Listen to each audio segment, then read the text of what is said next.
മുസ്ലിം പെൺകുട്ടികളാണ്, ഹിജാബ് ധരിച്ച മുസ്ലിം പെൺകുട്ടികളാണ്. എന്താ അവർ ചെയ്തത്?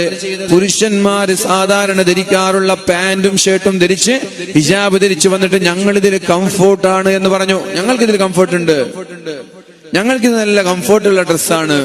ആരാ പറഞ്ഞത്? മുസ്ലിം പെൺകുട്ടികളാണ്. അല്ലാഹുവിന്റെ ഹബീബായ നബി തങ്ങൾ പറഞ്ഞിട്ടില്ലേ, ആൺവേഷം കെട്ടുന്ന പെണ്ണും പെൺവേഷം കെട്ടുന്ന ആണിനെയും അല്ലാഹു ശപിച്ചിരിക്കുന്നു എന്ന്. ആൺവേഷം കെട്ടുന്ന പെണ്ണും, അത് സർക്കാരിന്റെ തീരുമാനമാണെങ്കിലും തീരുമാനമില്ലെങ്കിലും, ആൺവേഷം കെട്ടുന്ന പെണ്ണിനെയും പെൺവേഷം കെട്ടുന്ന ആണിനെയും അല്ലാഹു ശപിച്ചിരിക്കുന്നു എന്നല്ല ഹദീസുകളിൽ കാണാൻ കഴിയുന്നത്. സത്യത്തിൽ അതൊരു ജെൻഡർ ന്യൂട്രാലിറ്റി ആണോ? ഞാൻ ചോദിക്കട്ടെ.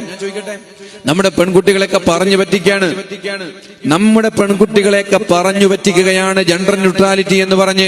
അങ്ങനെയാണെങ്കിൽ ഇന്ന് നമ്മുടെ പെൺകുട്ടികൾ ആൺകുട്ടികൾ ധരിക്കുന്ന പാന്റും ഷർട്ടും ധരിച്ചു വന്നാൽ നാളെ ആൺകുട്ടികൾ ചൂരിദാർ ധരിച്ചു പോകണമെന്ന് എന്തേ പറയാത്തത്? അതല്ല ജെൻഡർ ന്യൂട്രാലിറ്റി എന്ന് പറയുന്നത്. പെൺകുട്ടികൾ ധരിക്കുന്ന ചൂരിദാർ ഇട്ടിട്ട് ആൺകുട്ടികൾ പിറ്റേ ദിവസം സ്കൂളിൽ പോകണമെന്ന് എന്തേ ഓർഡർ വരാത്തത്?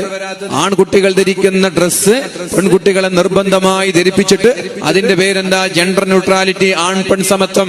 അങ്ങനെയാണെങ്കിൽ പെൺകുട്ടികൾ ധരിക്കുന്ന ചുരിദാർ ധരിക്കണ്ടേ? ആണുങ്ങളെ കൊണ്ട് അവരുടെ ഡ്രസ്സ് ധരിപ്പിക്കുന്നില്ലല്ലോ. ആണുങ്ങളെ കൊണ്ട്, ആൺകുട്ടികളെ കൊണ്ട് പെൺകുട്ടികളുടെ ചുരിദാറോ ടോപ്പോ ഒന്നും ധരിപ്പിക്കുന്നില്ലല്ലോ.